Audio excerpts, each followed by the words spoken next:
Nadmerné používanie botulotoxínu je častou témou diskusí, najmä medzi odborníkmi na estetickú medicínu a psychológiu. Môže mať výrazný dopad na neverbálnu komunikáciu, celkový výraz tváre a duševný stav človeka.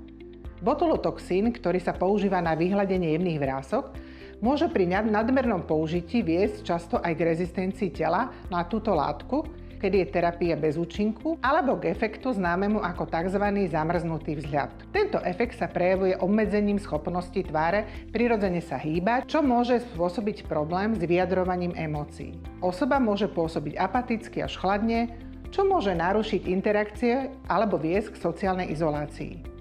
V neverbálnej komunikácii hrá tvár kľúčovú úlohu. Výrazy ako úsmev, prekvapenie, smútenie alebo znechutenie sú totiž základom každodennej interakcie a zohrávajú významnú úlohu v vytváraní vzťahov.